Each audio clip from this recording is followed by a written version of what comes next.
Assalamualaikum warahmatullahi wabarakatuh. Waalaikumsalam warahmatullahi wabarakatuh.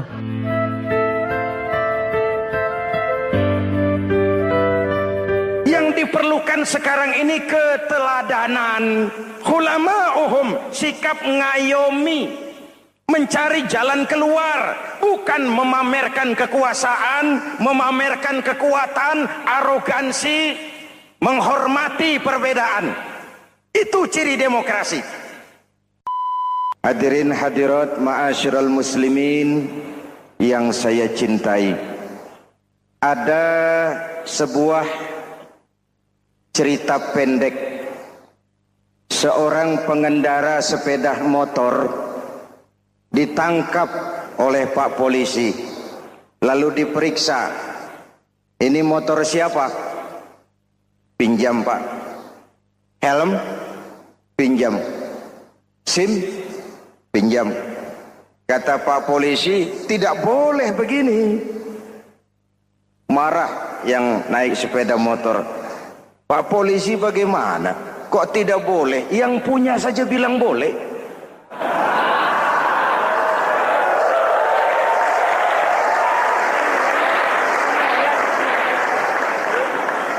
Cerita ini memberikan gambaran bagaimana masyarakat kita sekarang cenderung memboleh-bolehkan diri sendiri, melahirkan permissive society. Masyarakat serba boleh dengan ukuran sakarepe dewe. Itu sebabnya agama diturunkan.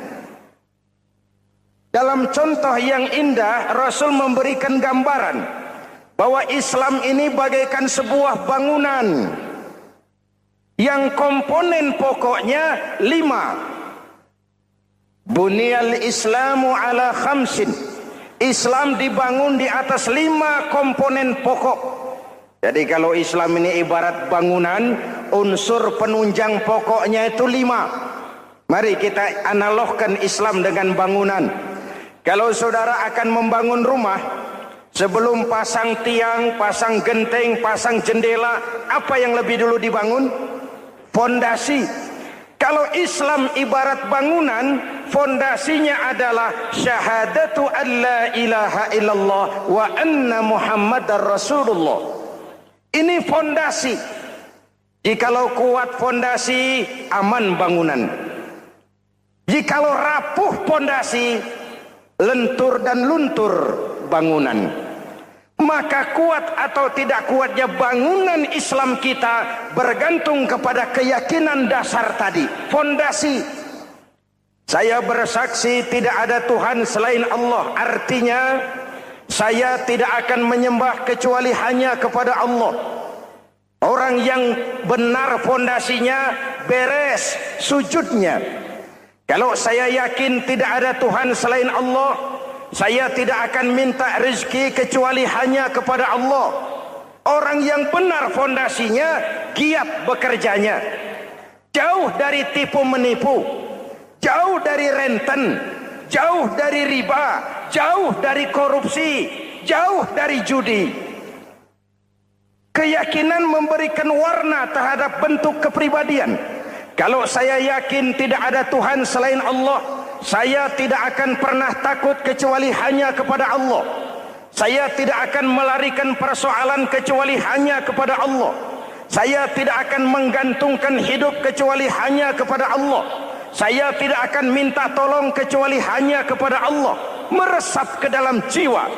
Untuk keyakinan seperti ini, orang-orang tua kita dahulu berlinang air mata, bersimbah darah, bahkan berkorban nyawa, melaksanakan hijrah untuk mempertahankan keyakinan. Ini intan paling mahal dan ini mutiara paling berharga. Zaman boleh berubah, tapi pondasi tidak boleh goyah.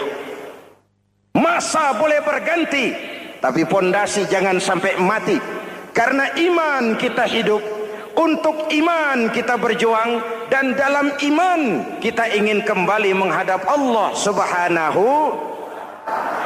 Masih ingat cerita tentang Bilal? Masih mengulang kaji saja. Bilal itu budak sahaya. Ketika masuk Islam dipanggil oleh majikannya. Bilal, iya bos. Saya dengar kamu masuk Islam ya? Iya bos. Kok berani-beraninya kamu masuk Islam? Memangnya kamu budak siapa Bilal? Ya budak bos. Bos. Kamu kerja sama siapa? Sama bos. Bos. Yang gaji kamu siapa? Ya bos. Nah, kamu kan ngerti Bilal. Kamu budak saya, kamu kerja dengan saya, yang gaji kamu saya, yang beri makan saya. Kenapa? Kok beraninya masuk Islam padahal kamu belum saya kasih izin? Bos, bos boleh beli badan saya, tapi jangan mimpi bisa membeli jiwa saya. Tuhan boleh kuasai badan saya, tapi jangan mimpi bisa menguasai keyakinan saya. Saya memang benar Tuhan yang gaji, tapi kan saya digaji, saya kerja. Kerja itu kewajiban saya, gaji itu hak saya. Soal keyakinan, jangan ikut campur bos. Kurang ajar kamu Bilal. Biarin. Bilal, begini saja. Kalau kau mau meninggalkan keyakinanmu, meninggalkan Allah Tuhanmu, kau akan kami merdekakan. Tapi kalau kau tetap dalam keyakinanmu, kamu akan saya siksa sampai mati. Bagaimana? Jangan mimpi, bos. Lebih baik mati berkalang tanah daripada hidup bercermin bangkai. Biar saya gugur membela keyakinan daripada hidup jadi penjilat menjual akidah. Itu prinsip.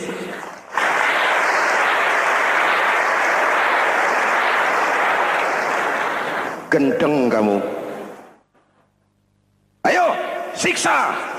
Tangannya diikat, dihimpit dengan batu berat, dijemur dengan terik matahari padang pasir, terkelupas kulitnya, mengalir darah dari sekujur badannya, pecah bibirnya. Ayo Bilal, tetap bertuhan Allah dan kau akan mati di sini, atau kembali ke agama lama, kau jadi merdeka. Dari bibir yang pecah itu cuma keluar Allahu Ahad. Bilal budak badannya, merdeka jiwanya. Maka namanya ditulis dengan tinta emas dalam sejarah.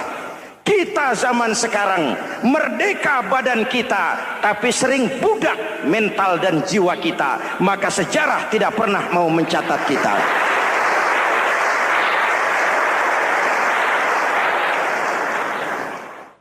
Masyarul muslimin yang saya cintai, fondasi sudah.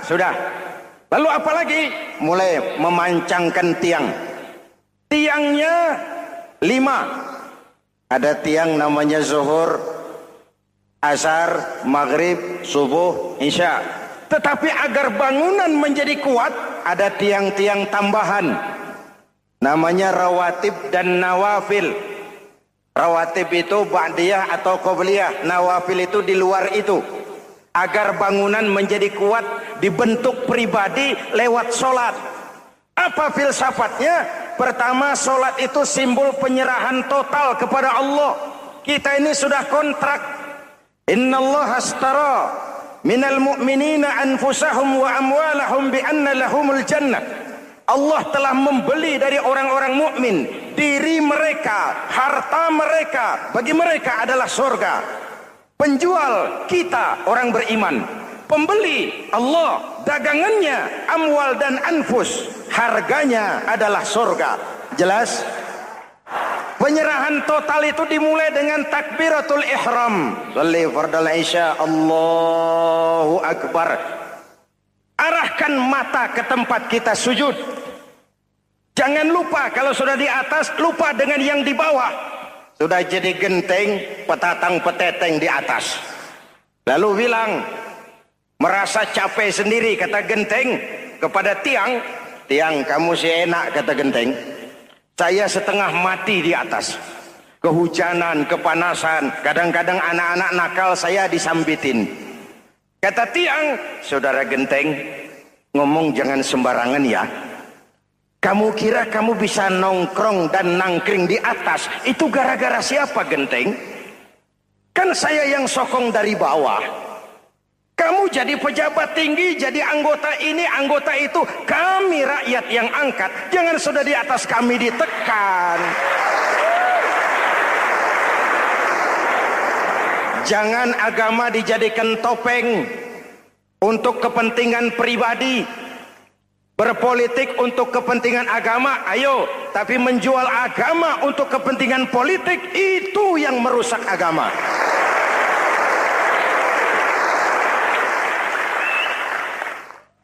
Ini kan kita lagi prihatin sedang meluncur kasus Bulog Gate 2.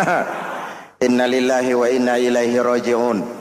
Kita lihat sajalah para petinggi kita sekarang bagaimana menyikapi hukum. Sebab saya dengar ada bargaining, orang takut teriak maling sapi karena DE maling wedus.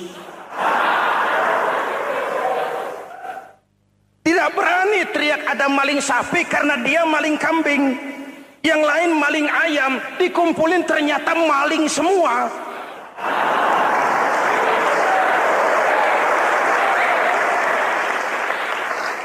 Hadirin yang saya hormati, ini melukai rasa keadilan. Oleh karena itu sholat mengajarkan kepada kita, dalam posisi berdiri, lihat tempat sujudmu. Jangan menteleng terus ke atas, lalu lupa dari mana kita berangkat. Itulah maknanya tawadhu, rendah hati, tidak melonjak angku dan sombong. Ada sebuah hadis Rasulullah bersabda, "Idza aradallahu biqaumin khairan." Apabila Allah menginginkan kebaikan kepada satu bangsa, apabila Allah menginginkan kebaikan kepada satu kelompok rakyat, walla alaihim khulama'uhum, maka yang naik jadi pemimpin adalah orang-orang yang santun, orang-orang yang lemah lembut, bukan orang yang menggunakan kekerasan dan tiran. Sedikit-sedikit main pecat, itu terlambat lahir. Mestinya lahir di zaman Hitler, mestinya lahir di zaman Benito Mussolini, atau kalau mau lebih klasik lagi di zaman Fir'aun. Kalau Allah menginginkan kebaikan kepada satu masyarakat, satu bangsa, satu negara, naiklah orang-orang yang santun, yang ngayomi, yang menjadi solusi dan jalan keluar untuk kepentingan rakyatnya, mampu memberikan keteladanan. Saya tertarik dengan pidato Presiden Cina pada saat dilantik. Cina, Presiden Cina pasti tidak tahu Pancasila, pasti tidak kenal Islam, tapi pidato pelantikannya, berikan saya 100 peti mati, yang 99 akan saya pakai buat koruptor, yang satu akan saya pakai sendiri kalau kamu lihat saya tidak benar. Luar biasa. Yang diperlukan sekarang ini keteladanan, khulama'uhum, sikap ngayomi, mencari jalan keluar, bukan memamerkan kekuasaan, memamerkan kekuatan, arogansi, menghormati perbedaan. Itu ciri demokrasi. Lalu waqadha bainahum ulama'uhum, yang memutuskan hukum adalah pakarnya, ulamanya, mengambil keputusan secara profesional sehingga rakyat beroleh apa yang namanya kepastian hukum, merasa hidup terlindungi, aman dan nyaman. Lalu yang ketiga, wa ja'alal mala fi askhiyaihim, peredaran harta, pergerakan ekonomi berada di tangan orang-orang yang pemurah. yang tidak mau kaya sendiri, tidak mau senyum di atas penderitaan orang lain, menari di atas bangkai saudaranya. Hadirin yang saya hormati, ini cirinya.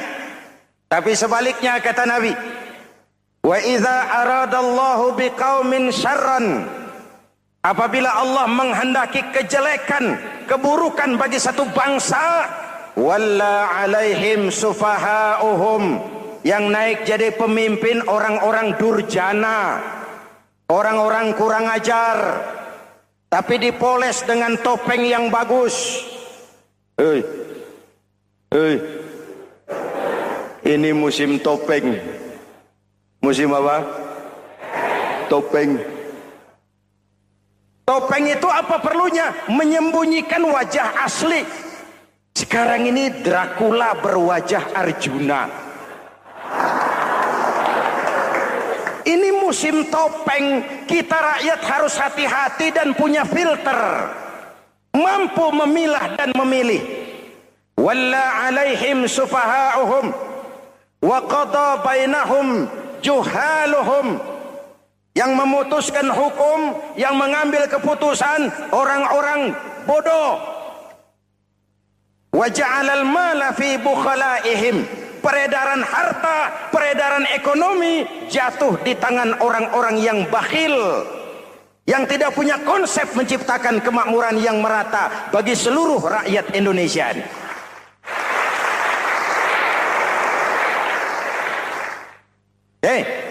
Kita kembali kepada tiang.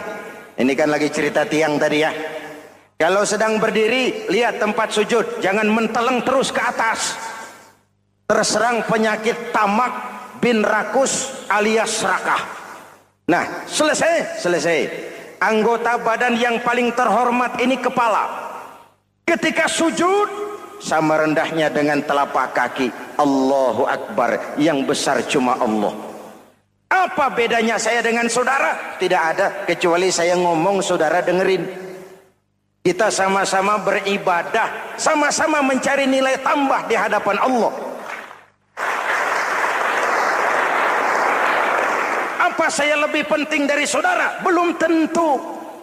Apa saya lebih hebat dari saudara? Belum tentu.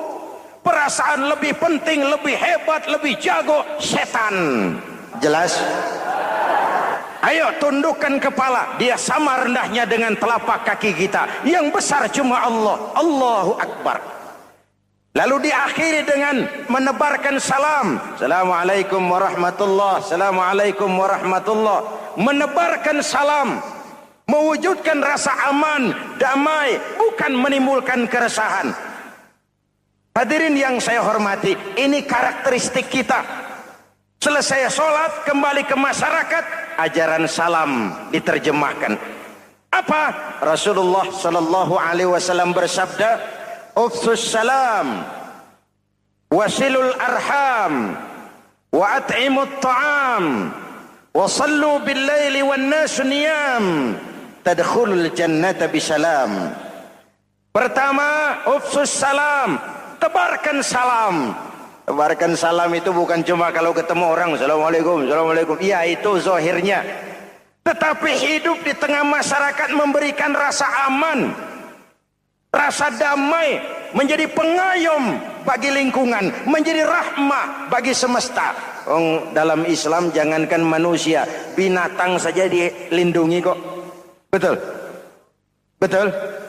Coba kalau belajar istinja itu kan makruh buang air kecil di tanah yang berlubang. Kenapa? Pertama, melindungi binatang yang ada dalam lubang. Siapa tahu di lubang yang saudara kencingi ada semut sedang rapat. Membahas Bologet jilid 2. Apa dosanya lalu mati dikencingi?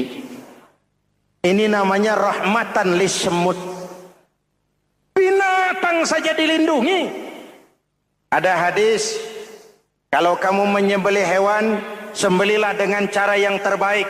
Jangan menyembelih ayam dengan pisau tumpul. Ini ajaran apa? Ajaran tentang peri kebinatangan. Rahmatan, memberikan rahmah. salam, keselamatan dan kedamaian kepada masyarakat lingkungan. Itu misi seorang muslim. Itu mudah terombang-ambing. Oleh sebab itu sering kemiskinan umat Islam ini dimanfaatkan oleh orang-orang lain untuk menyebarkan agamanya. Padahal agama adalah soal keyakinan yang tidak mungkin ditunjang dengan supermi, ditunjang dengan beras, pakaian, obat-obatan, beasiswa. Agama adalah soal keyakinan. Keyakinan adalah soal kebenaran, dan kebenaran itu adalah milik bersama. Tujuan diciptakannya manusia tidak lain adalah untuk melaksanakan ibadah. Kalau orang tenggelam dalam perlombaan memperbanyak harta, mempertinggi kedudukan, memperindah segala macam yang sifatnya duniawi, biasanya itu akan membuat dia lalai dari taatnya kepada Allah Azza wa Jalla. Kadang bukan hanya lalai daripada taat, juga sering terjebak kepada maksiat.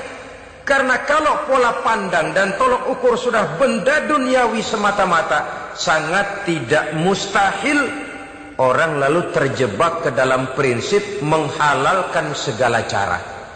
Asal sudah tujuan tercapai, cara apapun halal. Akhirat nomor 18. Nah, bukankah memang barangkali kita sejak kecil sudah dilatih untuk materialistis? Umpamanya kita hanya sering dilatih untuk takut kepada yang konkret-konkret saja, takut kepada yang nyata-nyata saja. Seorang ibu kalau menakuti anaknya, aduh nak, kenapa ini kau kerjakan? Kalau bapakmu tahu, waduh, habis kamu. Ya, kita lihat, kalau bapakmu tahu, kalau polisi tahu, kalau hansip tahu, kalau satpam tahu. Tapi jarang seorang ibu menanamkan kepada anak, nak, kenapa ini yang kau lakukan, nak? Bukankah kau tahu Allah lihat, Allah tahu, Allah dengar, Allah, nak? Diajarkan takut kepada yang gaib. Karena kalau takut dia kepada polisi, dia pasti bisa cari tempat lain dong yang polisi kagak lihat. Kalau takut dia kepada satpam, minggir dong ke tempat yang kira-kira satpam nggak lihat. Tapi kalau sudah takut itu terpulang kepada Allah, kepada yang gaib, tidak sejengkal tanah pun yang terhalang dari pengetahuan Allah. Tapi itulah salahnya kita. Sejak kecil anak-anak sudah kita latih untuk takut hanya kepada yang konkret-konkret saja. Akibatnya sampai dia besar melembaga dalam kehidupannya. Dia nyolong, kata temannya, kamu nyolong ya? Iya. Kok nyolong sih? Emang? Kenapa nyolong? Biarin.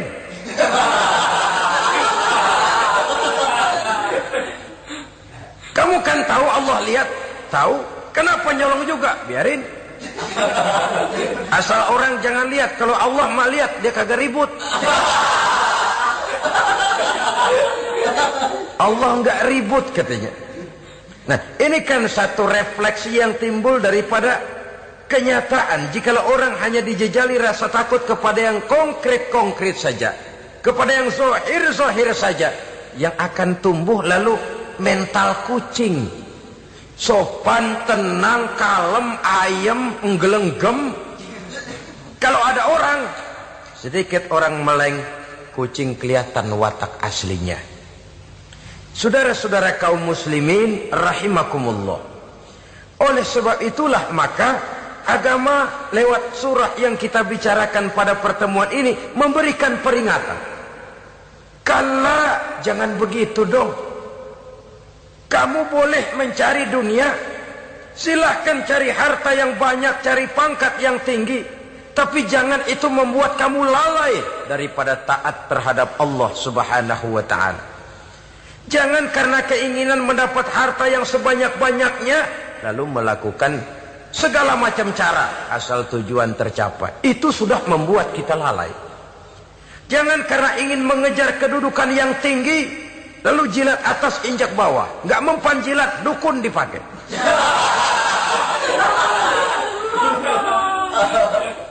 Itu kan sudah membuat kita lalai. Nanti kalau berhasil, wah, dukun kita paten. Tapi kalau gagal, dukun pun sialan kagak mampu. Hilanglah Allah dalam kehidupan kita. Makin materialis, dan perlombaan ini membawa kita kepada kecelakaan. Kala, sekali-kali jangan begitu. Nyatanya kan ada orang nyari duit, setelah duitnya banyak dibudakin oleh duit. Dia sendiri tidak bisa merasakan kesenangan daripada duitnya, konon lagi orang lain. Mau ke pasar ngitung 16 kali. Naik bajai 1000. 1000 itu kalau ratusan semua 1000 lembar. Hitung-hitung, mendingan jalan kaki. Jalan kaki, tengah hari bolong, panas, kan dibudakkan oleh uang. Cari karier, kejar pangkat, kejar kedudukan. Setelah ditemukan itu, jadikan dia sebagai alat, jangan dijadikan tujuan. Pangkat kau milikku, karena kau milikku kau harus jadi budakku, jangan aku yang jadi budak kau pangkat. Suatu saat dia harus lepas dari kita, jiwa ini lapang. Kenapa? Dahulu pun ketika lahir ke dunia tidak ada pangkat yang kita sandang. Dahulu pun ketika lahir ke dunia tidak ada harta yang kita bawa. Jadi harta itu, pangkat itu, kedudukan itu ada dalam hati, tapi tidak berurat dan berakar. Kalau dia berurat dan berakar dalam hati, berat misah sama harta itu. Berat. Sekedar ngasih fakir miskin cepet juga berhitungnya 17 lembar.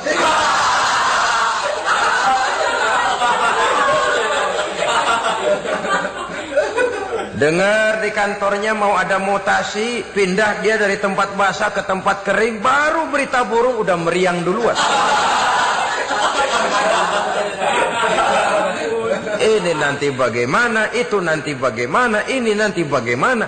Kan tidak jarang orang yang kena apa istilah kerennya zaman sekarang itu post power syndrome.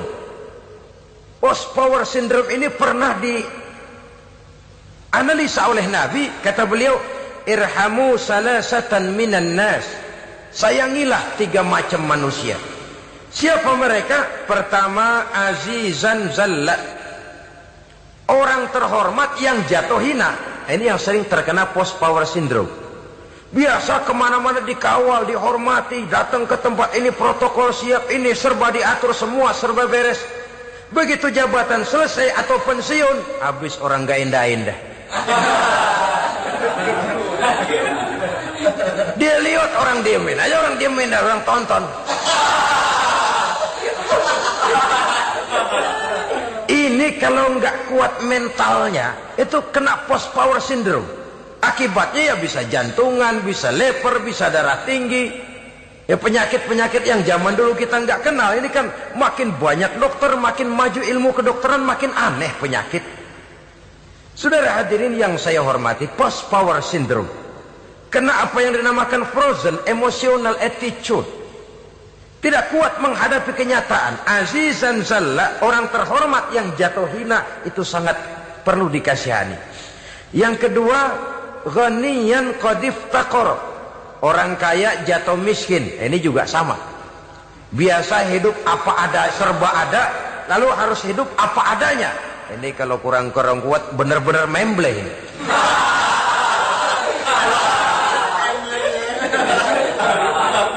Kalau tidak kuat mentalnya, biasa hidup serba enak, serba nikmat, cuma kerjanya neken cek, main apa itu kredit card, macam-macam fasilitas dipunyai. Tahu-tahu jatuh bangkrut, jatuh miskin. Kalau tidak fondasi agamanya kuat, bisa gantung diri, bisa bunuh diri, bisa frustasi, bisa terkena psikosomatik, tekanan jiwa mempengaruhi faktor biologis. Timbullah tekanan, terjadilah penyakit aneh-aneh. Al-ghaniyan qad iftaqara, orang kaya jatuh miskin, itu perlu dikasihani.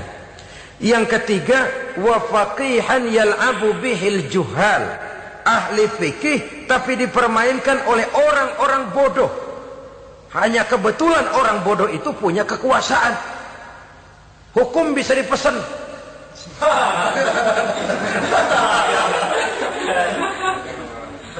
Aturannya haram, Ustaz. Ada haram dikit aja dah.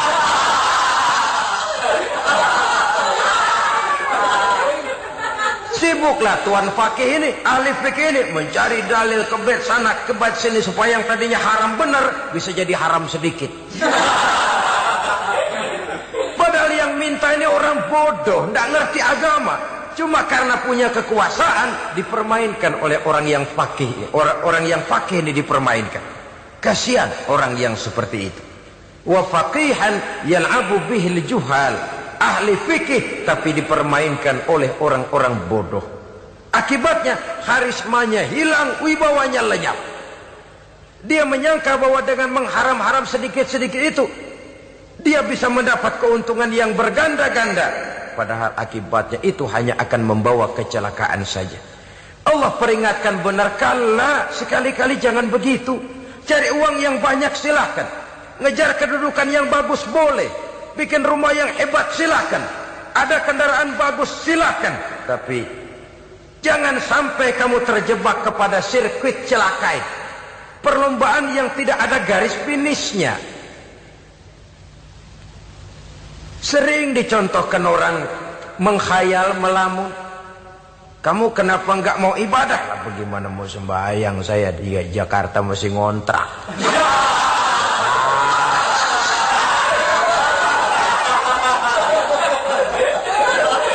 Bingung, tiap akhir tahun kontrakan habis. Kalau punya rumah sendiri walaupun kecil-kecilan, tenanglah saya ibadah. Baiklah, oleh Allah diberikan rezeki, bisa bikin rumah walaupun kecil-kecilan. Sudah punya rumah sendiri, belum juga ibadah, apalagi mulur lagi. Habis bagaimana mau sembahyang, rumah kecil banget. Pinggir kali, asal hujan bocor ya.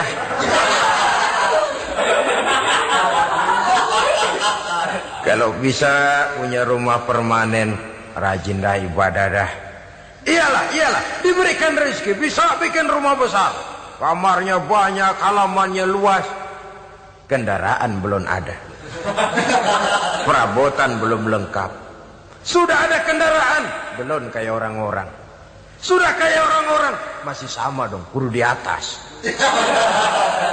Kapanlah selesainya? Kala, sekali-kali jangan begitu. Jangan kamu mengumpulkan harta bermegah-megah membuat kamu lalai dari taat kepada Tuhanmu. Engkau tinggalkan rukuk dan sujud, engkau jauh dari masjid, engkau kering dari kehidupan beragama. Sebab itulah maka pembangunan fisik material tidak bisa dipisahkan dengan pembangunan mental spiritual. Tidak hanya cuma dalam teori, tapi juga harus dalam praktek. Selalu pembangunan yang hanya mengarah kepada fisik material, jauh dan kering dari agama, hanya akan melahirkan manusia-manusia materialistis yang terjebak di dalam sirkuit celaka, perlombaan yang tidak pernah mengenal garis finish. Sebab itu agama mengajarkan, orang kaya itu siapa sih? Yang banyak duit? Belum tentu. Yang kebunnya di mana-mana ngebelata? Belum tentu. Yang pabriknya selebar-lebar? Belum tentu. Yang punya segala macam peternakan, dari peternakan gajah sampai peternakan kutu.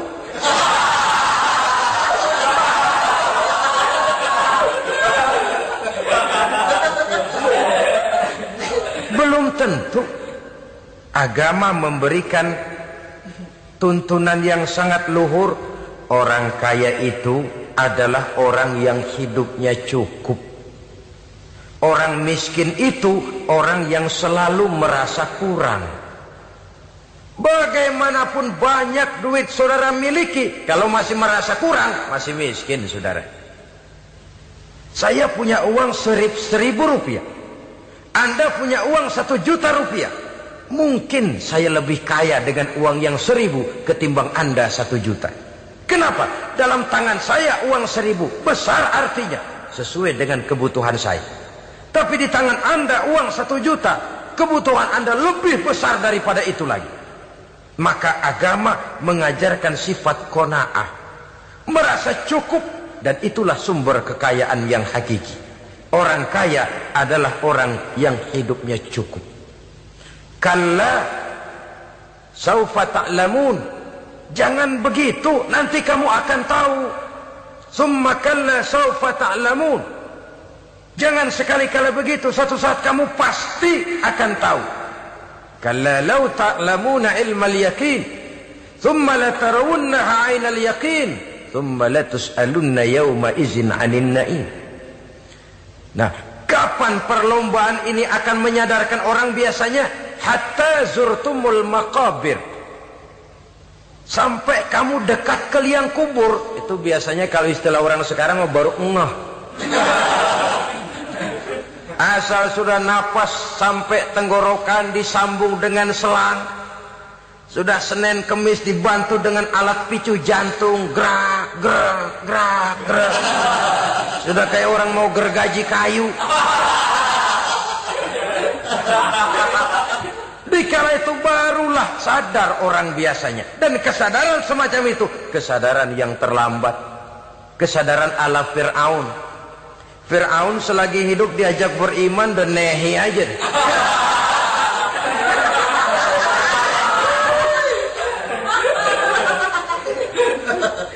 Tapi ketika dia tenggelam di Lautan Merah bersama seluruh tentaranya, dikala napas hampir terputus, keluar ucapannya, amantu bi Rabbi Musa wa Harun.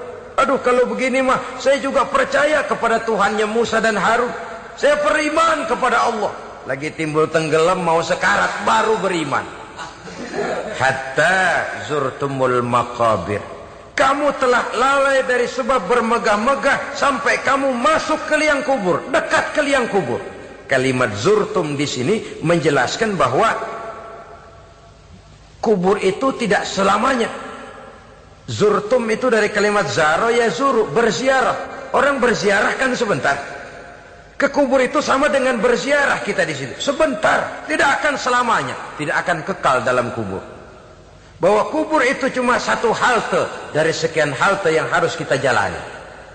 Hatta zurtumul maqabir ay mutum wa dufintum fil kubur. Sampai kamu mati, dikubumikan dalam kubur, barulah kamu sadar bahwa perlombaan itu hanya sia-sia.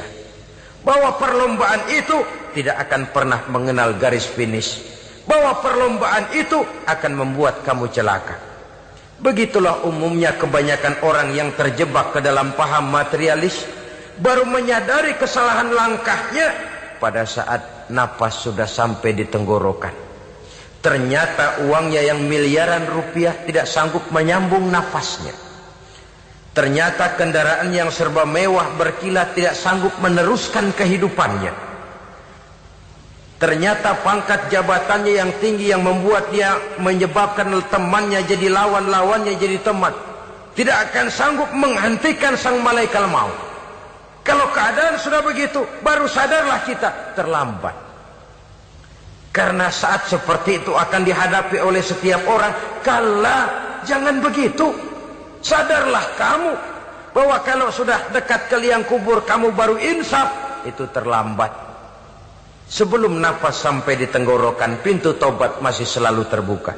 Tapi manakala nafas sudah sampai di tenggorokan, tertutuplah pintu tobat untuk orang yang bersangkutan. Oleh sebab itu, perlombaan dengan bermegah-megah terhadap materi duniawi, tolok ukur dan pandangan hidup yang terbatas kepada wujud benda semata-mata, memang sering menyebabkan orang lalai, sering menyebabkan orang lupa diri, tidak sadar tentang hakikat yang terpenting dari kehidupan ini, yaitu tentang dari mana dia datang, di mana dia sekarang, dan kemana dia akan pulang. Sungguh, ilmu pengetahuan tidak akan pernah mampu menjawab persoalan ini. Sungguh, filsafat juga tidak berdaya menghadapi pertanyaan seperti ini. Hanya agama yang mampu memberikan kepastian batin tentang hakikat dari mana kita datang, di mana kita sekarang, dan kemana kita akan pulang. Makin kita renungi pertanyaan ini, makin kita menemukan diri sendiri dan makin kita menemukan mengenal diri sendiri, kita akan semakin mengenal Allah Subhanahu wa ta'ala. Semakin kita mengenal Allah, maka akan semakin terpanggil kita untuk dekat dengannya, mentaati segala perintahnya, dan berupaya menjauhi segala yang dilarangnya. Dengan demikian selamatlah kita dari satu perlombaan yang hanya akan menyeret kita kepada menghalalkan segala cara, jauh dari agama, jauh dari Allah, bahkan jauh dari sesama manusia. Karena umumnya perlombaan seperti ini akan cenderung melahirkan manusia yang egois. Muslimin rahimakumullah. Lebih jauh, mari kita mengikuti peringatan Allah dalam surah Al-Munafiqun ayat 9.